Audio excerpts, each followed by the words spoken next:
Nuestro cuerpo es la vestidura que escoge nuestra alma para manifestarse en el mundo exterior. La salud y la enfermedad son los dos modos fundamentales de manifestarse en nuestro cuerpo, el cauce concreto que ha encontrado nuestra alma para declarar hacia afuera cómo se encuentra. Vamos a ver en este vídeo cómo la alegría es, básicamente, la emoción que correlaciona con el estado de salud y la pena con la enfermedad. Bienvenidos amigos al canal del lector de Ortega y Gasset. La carne, dice Ortega, se nos presenta como exteriorización de algo esencialmente interno. Cada hombre, podríamos decir, es en realidad dos hombres. Uno exterior, que asoma a través de las formas y gesticulaciones del cuerpo, y otro interior, el alma, que habita en aquel. La función última del cuerpo no reside en él propiamente, sino que existe para que a través suyo podamos acceder al alma, de la cual es expresión. El alma esculpe el cuerpo, afirma también Ortega. Y asimismo, el hombre externo es el actor que representa al hombre interior. Y también, nuestro cuerpo desnuda nuestra alma, la anuncia y la va gritando por el mundo. Nuestra carne es un medio transparente donde da sus refracciones la intimidad que la habita. Y resumiendo, dice, el cuerpo humano tiene una función de representar un alma. Y concluye así Ortega este argumento. El cuerpo es un riquísimo campo de expresividad. Su faz, su perfil, su talle entero son ya expresión de alguien invisible cuyos son. Lo mismo sus movimientos útiles, su ir y venir, su manipular las cosas. Es decir, que lo visible, la forma corporal del sujeto observado, así como su comportamiento y sus gestos, por encima de servir de respuesta adaptativa a las propuestas del entorno, son un campo de expresividad. Es decir, que primariamente hablan más de él que de lo que significan como respuesta estricta a esas demandas del entorno. Así que, sigue diciendo Ortega en este sentido, son los movimientos inútiles del otro los que no sirven a finalidad aparente a ninguna, a saber, sus gestos, quienes más nos revelan de él. El otro hombre nos aparece sobre todo en su gesticulación, y no con escaso fundamento podemos decir que un hombre es sus gestos, hasta el punto de que si alguno no hace apenas gestos, esa ausencia o carencia es a su vez un gesto porque o es la detención de gestos o es la mudez de gestos. Analiza pues Ortega el significado de los gestos, contrastándolos con el de las emociones con las que se corresponden. Por ejemplo, la ira, cuando su descarga no es directa, se manifiesta de manera simbólica a través de gestos. Golpeamos la mesa con el puño o nos damos una fuerte palmada en el muslo, es decir, que al descargar nuestra ira sustituimos el objeto inicial hacia el que debiera ir dirigida por otro que lo simboliza. En suma, que la emoción de la ira tiene una forma de expresión a través de gestos. De manera complementaria, podemos decir que ningún gesto o movimiento del cuerpo es reducible a su función utilitaria, a simple respuesta a la demanda del mundo exterior, en suma a lo que Darwin proponía como su función adaptativa. Todo gesto y todo movimiento, incluso toda forma orgánica, llevan en disolución algún ingrediente emocional. Además de su componente utilitario y de respuesta, son expresión todos ellos todos los gestos, de ese trasfondo íntimo emotivo que preexiste o subsiste a las demandas del mundo exterior y que, especialmente cuando falta un concreto destinatario, se emiten en forma de metáfora o símbolo. Es decir, que el gesto deja entonces de hablar de un eventual destinatario objetivo y pasa a ser referido al emisor de ese gesto. Si un gesto o un movimiento vienen a expresar un particular y estable estado del alma, la forma del cuerpo, incluida su fisiología, expresan ya de manera constitutiva el carácter de la persona. La forma es un movimiento detenido, dice en este sentido Ortega. En este caso, la forma es un gesto petrificado. O dicho de otro modo, el carácter es una manera habitual de emocionarse, un modo persistente, consolidado, petrificado de trasladar nuestro fondo anímico al mundo exterior, más allá de lo que serían las respuestas que demandara la situación concreta. Y también el cuerpo, por encima de ser el resultado de un proceso adaptativo al entorno, de acoplamiento con las demandas del mundo, es, antes que eso, una metáfora del alma. Así que podemos interpretar que en este sentido, Novalis tenía razón cuando afirmaba: estamos más cerca de lo invisible que unidos a lo visible. Pues bien, habría dos dinamismos contrapuestos del alma que constituirían los extremos de un continuo al que podríamos referir el conjunto de las emociones. Y este asunto, que a una visión superficial parecería anecdótico, resulta ser crucial, como iremos viendo. Ortega habla de esas dos emociones básicas contrapuestas que aquí consideramos que acotan el continuo que forma el alma y que son la alegría en un extremo y la pena o tristeza en el otro, las cuales corresponderían con sendas morfologías corporales, que también podríamos denominar gesticulaciones, modos simbólicos que el alma tiene de expresarse a través del cuerpo, conjunto de metáforas a través de las cuales el alma se acaba convirtiendo en cuerpo, consolidando como cuerpo. La alegría produce una dilatación de nuestra persona íntima, dice Ortega. La hace irradiar en todas direcciones, despreocuparse, esto es, perder concentración. En suma, ejecuta un movimiento de dispersión muscular.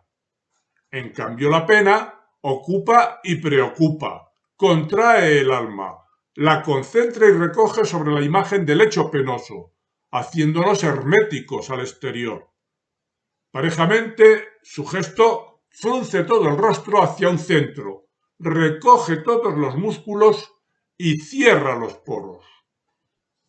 La psicología y la medicina a menudo simplemente han desdeñado esta conjunción profunda que existe entre alma y cuerpo. Y cuando no ha sido así, se han limitado a hablar del mutuo influjo entre ambas instancias, de la acción del cuerpo sobre la mente y viceversa, considerando esas dos instancias como esencialmente diferentes. Ortega da un paso más allá. Cuerpo y alma no son para él entidades independientes que puedan, sin embargo, influirse mutuamente, sino que el cuerpo es expresión del alma, representa, simboliza a esa otra instancia invisible por sí misma que discurre por debajo de él y que es el alma, la fuerza vital.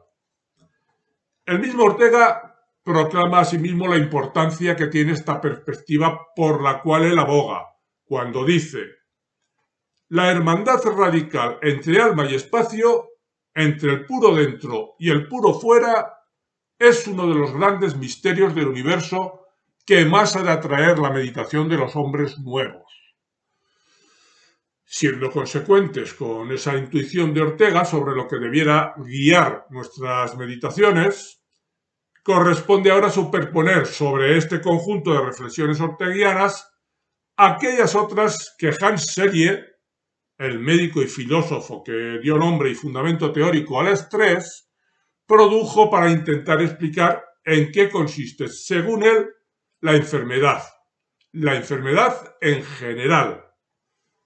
Afirmaba este autor que en gran medida las enfermedades no se producían como respuesta adaptativa y podríamos decir también que utilitaria ante las agresiones de agentes nocivos procedentes del mundo exterior, sino que tales enfermedades venían a traducir erradas predisposiciones íntimas que, al exteriorizarse, las provocaban.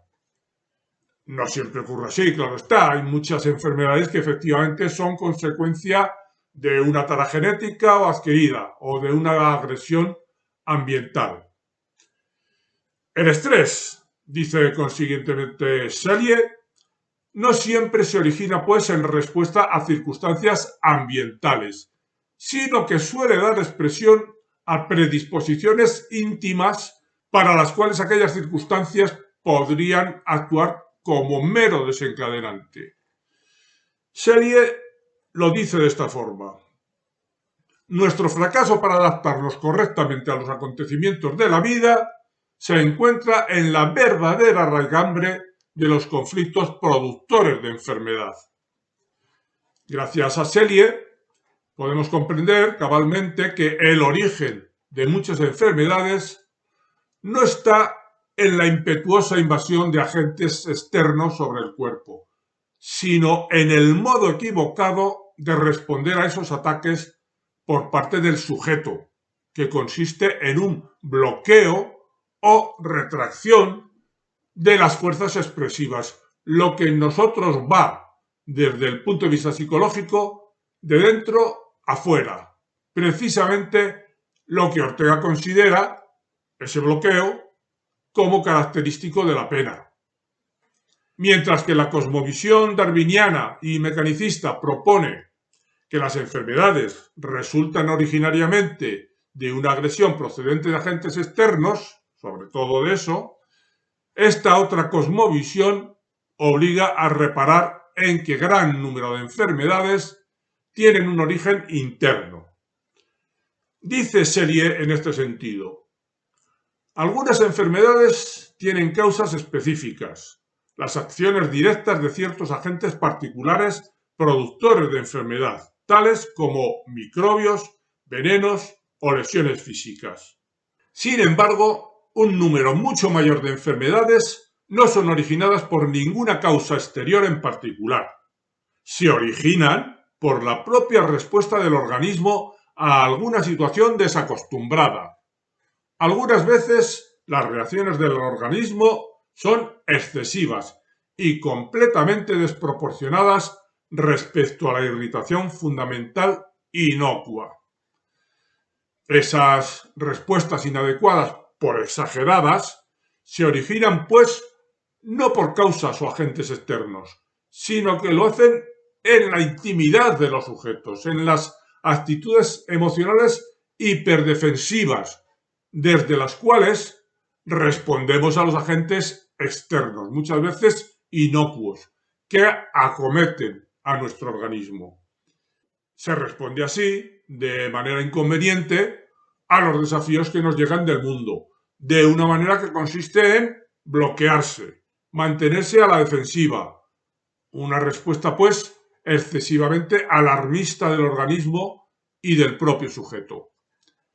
Actitudes que podemos considerar prototípicas de entre las que acaban derivando en enfermedad serían, por ejemplo, la alergia, que es una reacción hiperdefensiva del organismo frente a agentes no nocivos, o la fobia, que de manera semejante sería una actitud mentalmente hiperdefensiva frente a estímulos o agentes igualmente inocuos.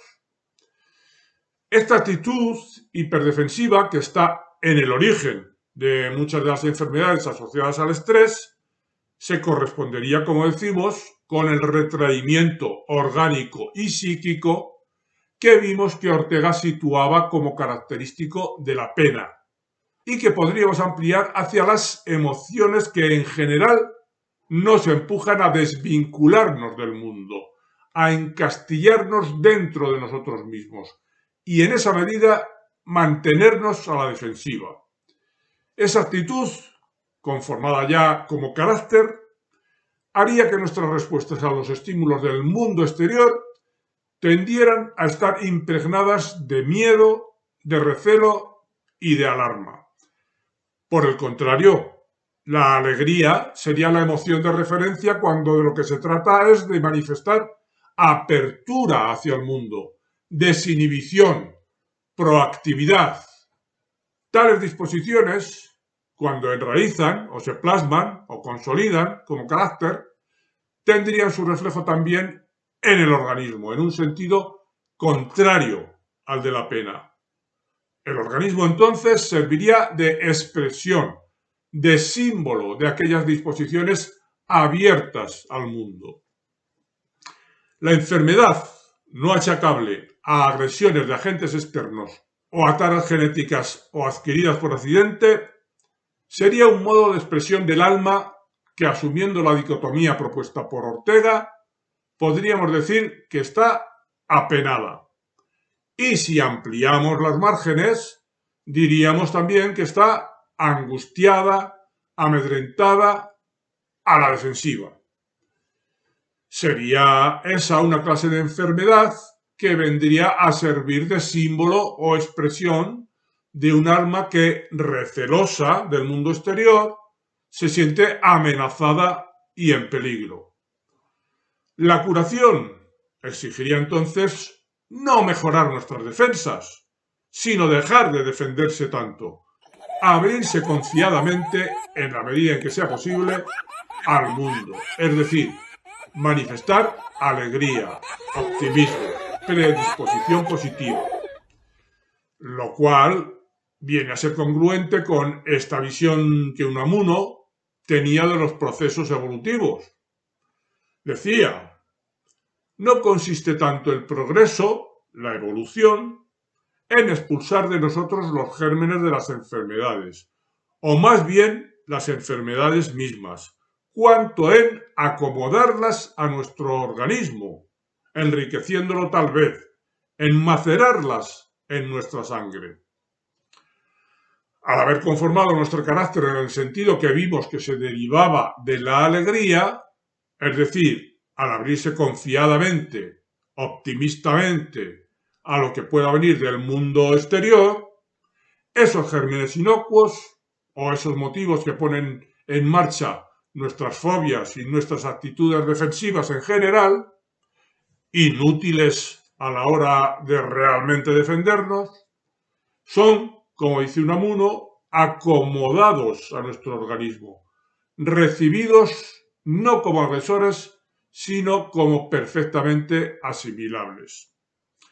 Por todo esto es por lo que enfermamos dentro y sanamos fuera. Dejadme por último ser un poco palizas, animándoos a suscribiros al canal si no lo habéis hecho ya, y dar un me gusta al vídeo, y si lo veis oportuno, hacer algún comentario. Gracias por vuestra atención y hasta otro vídeo, amigos.